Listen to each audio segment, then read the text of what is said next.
friends. Welcome to my not a sewing video. I'm Emily. I don't know if I introduce myself every time, but if you don't know me by now, you should. Today's mug. Now, usually I have my very fancy Catherine de Medici Time Travel Society mug gifted to me by an awesome friend follower. But it is being washed, which I'm sure a lot of you can commiserate with me about when your favorite something, like your favorite mug, favorite t-shirt, favorite pair of socks, is dirty. And you're too lazy to hand wash it yourself. But that's okay, because today's mug is one of my super favorites. I have a lot of favorite mugs, so just get used to that. This mug is a really gorgeous, beautiful Disney mug. I don't know if you can see that, but it's kind of got all the Disney palaces on it. We've got the Agrabah Palace from the one with the genie. Aladdin. Then you've got Cinderella's palace and the coach rushing away from it. Then you've got Snow White's palace and the House of the Seven Dwarfs in front of it. Over here we have Sleeping Beauty's castle with those amazing square trees. Here we have the Tangled Tower. And over here we have Eric's castle from The Little Mermaid. And inside it says, "Once upon a time and happily ever after." And it's a nice big sized mug, which I really love. This was gifted to me by my dear friend Rebecca from Lady Rebecca Fashions a few years ago when she and another one of our friends went to Disneyland and I didn't get to go, and I was very sad. So she brought this back for me, and it was a very thoughtful gift and absolutely beautiful and one of my favorites. And it holds lots of tea, as you can see. It is currently holding throat coat tea because I have a callback today, which is amazing. Even if I don't make the show, just getting a callback is fantastic for me. Every little bit helps. I'm still trying to re-enter the theatrical world after quite a hiatus, and I'm hopeful that someone will think I'm talented and find me useful. So trying to keep the voice up and the spirits high, and throat coat tea does that for me. So hopefully that will do the job. That will do the job and help the voice remain lovely and mellifluous. So I know you were expecting an update on the 1840s dress, and technically the 1840s dress is very far along, guys. I have got the skirt all sewn together and cartridge pleated, and the bodice is ready to be assembled. I am stalling on the piping. So I decided that I was going to use the dress fabric wrapped around white cording to do the piping. So I thought that would be cute if a little bit of white, shows out through the dress fabric, like it does on the dress fabric, if that makes sense. And I'm stalling a little on making piping. I actually have bought a piping foot, and I'm having trouble figuring it out. I have bought over the years several different feet for my sewing machine. I have bought a ruffler. I have bought a piping foot. I have bought one that like cuts the the rough edge off the fabric as you sew. I have yet to figure out how to make any of them work. No matter how many times I try them, no matter how many instruction manuals I look at, no matter how many YouTube tutorials I look at, I can't make them work. Hence the sucky seamstress. Yeah, hence. So that's real tough, and so I'm trying to figure out how to just do the piping with the normal presser foot, and it's slow going. It's taken me some learning, and I also have very little excess fabric left from the dress, so I'm trying to get the correct amount of piping out of that little bit of excess fabric and figuring out the best way to do that. So until I get that figured out, there won't be an update this week. But hopefully next week. I'm feeling like this weekend I'm gonna figure it out. I considered cheating and buying green piping, but I now understand why people make their own. It's expensive. Oh my goodness. Have you looked at like Joann's or online? I was looking at like Amazon and a couple of other online suppliers, and piping is expensive. No wonder you try and make it yourself. Also, there's no way of knowing from just looking at the computer screen if that color of green is going to match my dress. So if this huge thing of green piping shows up and it doesn't match my dress, I'm just going to have to make it anyway. So I might as well. I did decide what to line the dress, the skirt of my dress with. Now, what I prefer to line it with is organdy. If you're not familiar with organdy fabric, it is amazing. Organdy is a stiffened cotton that holds its shape. There are different levels of stiffening, but the stiffest amount is so excellent for lining your skirts and helping them hold out. It's also excellent for making petticoats and ruffled petticoats because the stiffened fabric keeps its shape out. Unfortunately, I don't have enough organdy left to line the skirt of my dress, and organdy is a little precious right now. I'm having trouble finding suppliers. Also, fundage is a little precious right now, so. And have some things coming up that I need the fundage for, so have to weigh the options, and unfortunately organdy does not make the cut.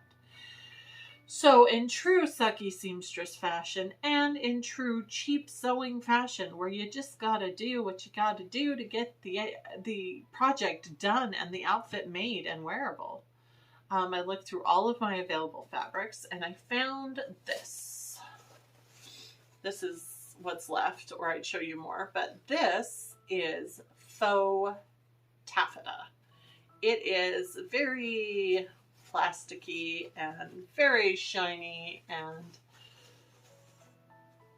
if you look at it up close, you're like, my goodness, how did they ever think this would ever pass for taffeta fabric? Because it's very fake. It's also very cheap, and it does have that lovely rustle sound that taffeta has, and it holds its shape like taffeta does. So, I'm lining my skirt with fake taffeta because I love the idea of having that little bit of rustling when I move, and it will also help stiffen my skirts out a little bit. Would I prefer to line it in 100% cotton organdy or 100% cotton anything else? Yes. Have I run out of my 100% white cotton options that are in my storage and stash? Yes. I don't have anything that has enough for skirt length. So this is what I'm doing. And something to remember is it's always possible in the future. If you cut corners like I do, and then later in the future you're like, wow, I really wish I hadn't have done that with the outfit. I'd really love to switch it out with this. Unpick your skirt from the bodice and switch out your fabrics. It can be done. I mean, you have to have patience and you have to do a lot of unpicking, which we all hate, but it can be done. So it's not like, this is it. This is the only incarnation of your outfit you're ever going to have. So that's what I'm doing. And once I have my dress on and I'm showing you my new dress, I'm going to rustle, rustle, rustle all around the place so that you can hear my lovely rustled skirts. So that choice, though not my top or 5th or 10th option, just making the choice and finally getting that skirt done has made me very happy, and it's all ready to be attached to the bodice as soon as I get the piping issue in hand. I got some updates from my friends who are working on this dress as well. Very excited to see their versions, and it's gonna be fun. Hoping to get a group picture with them. So, gonna switch gears here for a second. I'm gonna take a sip. It's gonna be tough, guys.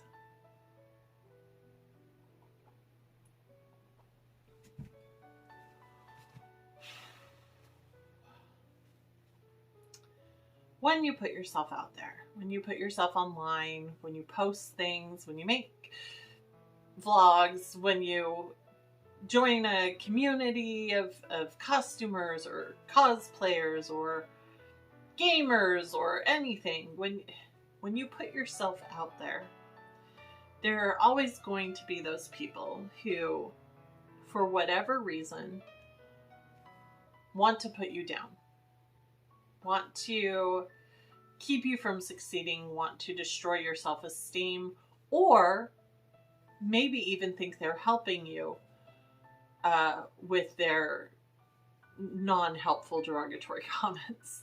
And I've been lucky thus far, escaping the majority of all of that. But after last week's video, I got a message that I feel like they messaged me instead of making a comment, thinking that they were kindly advising me of something. And the message basically said that I should not stand up in my videos. I gestured this way because right there is where I was standing in last week's video. I shouldn't stand up in my videos anymore, and that I should go back to sitting behind the table.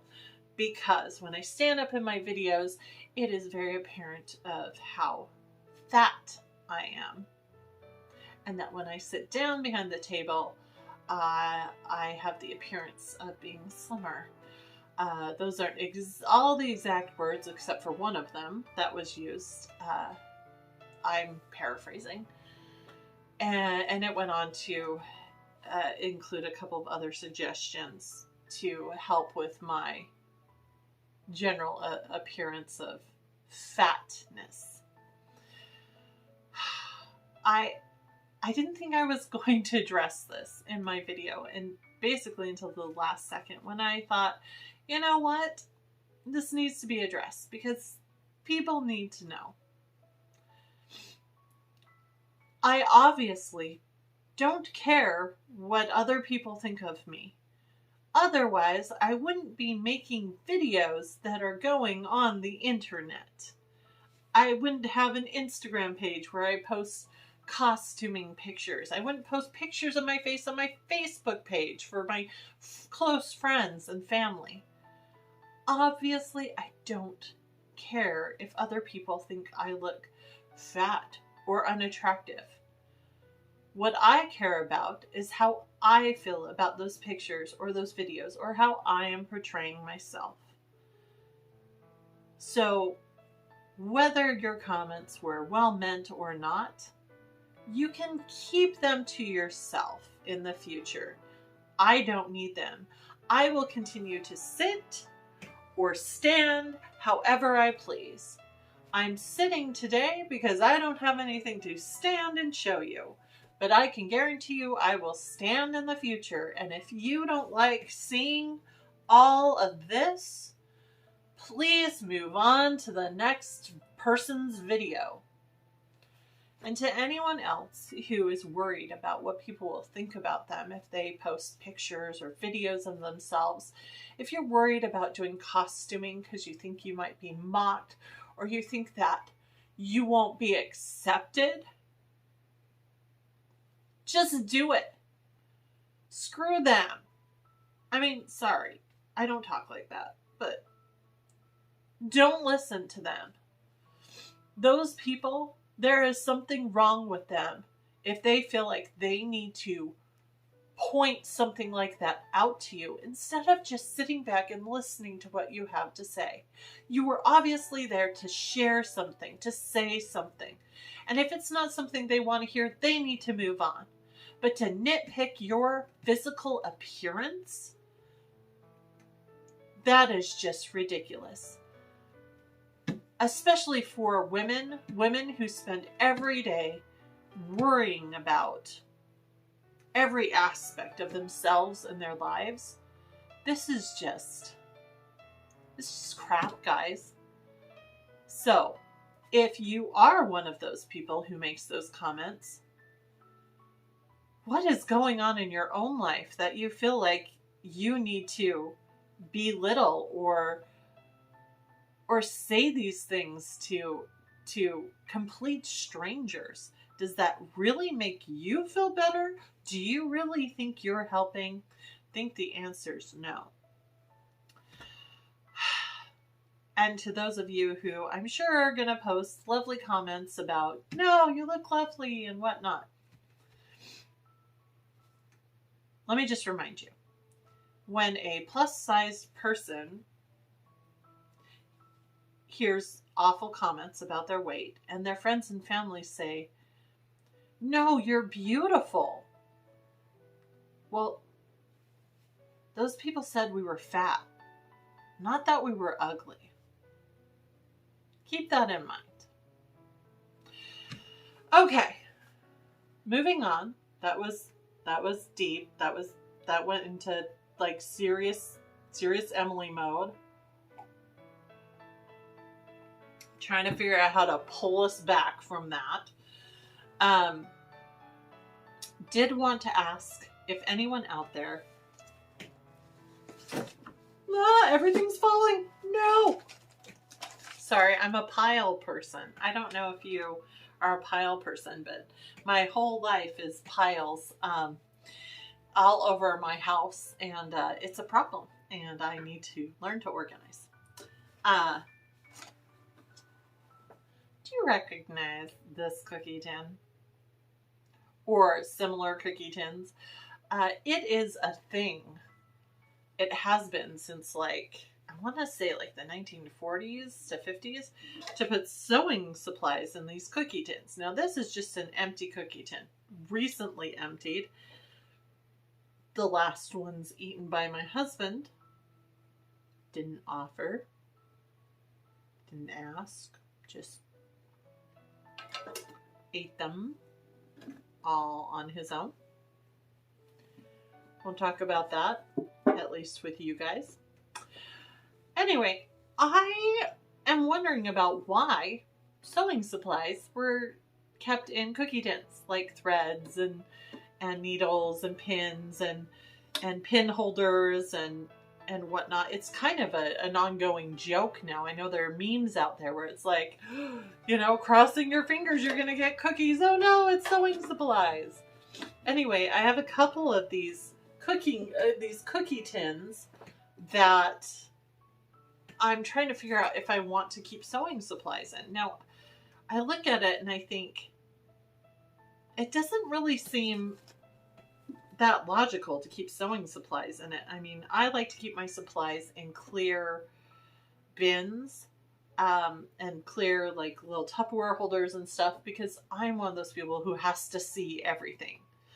If I can't see it in the bin, in the drawers, then I have to pull everything out so I can see it. I don't know why I need everything on display. Apparently, I think my whole house is like a museum or something.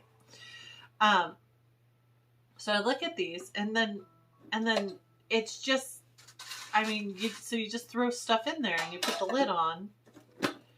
I don't know. I'm not sure of the usefulness. So I'm curious. How did this happen? What housewife I assume housewife in the 1940s said, "Oh, I need something to keep this all in.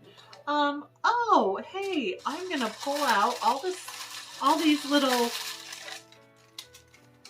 cupcake holder things from this cookie tray, and I'm gonna put my my supplies in here, and keep them. Look, it won't even shut. And keep them inside for safekeeping." Was it like an ad that the cookie supply places ran that was like, "Oh, don't throw this away. Use it for your sewing supplies"? I don't know. I'm fascinated by this whole cookie tin, keep your sewing supplies in it type of like mystery. I mean, where, how, who, what? And also, like, did they have small children? Did their small children want to get into the cookies and instead run into like sewing needles and pins and thread and stuff? I mean, that seems kind of, I don't know, dangerous. Or maybe they wanted their kids to find sewing supplies and then they'd never try to get into the cookies again. I bet I could get my husband to stop eating all our treats and our desserts if I start putting sewing supplies inside empty containers and just putting them around the house and the kitchen. Oh my goodness, that's genius. Oh my goodness, that's genius. See? Those housewives, they knew what was going on. That's a genius idea. I don't know about your significant other, if you have one, and if you don't, your cat or your dog, because I assume you have one, because pets are amazing and you should have one. I'm looking at you. Yes, you, right there, the pretty one. You need a pet. Please go get one from a shelter or like the Humane Society.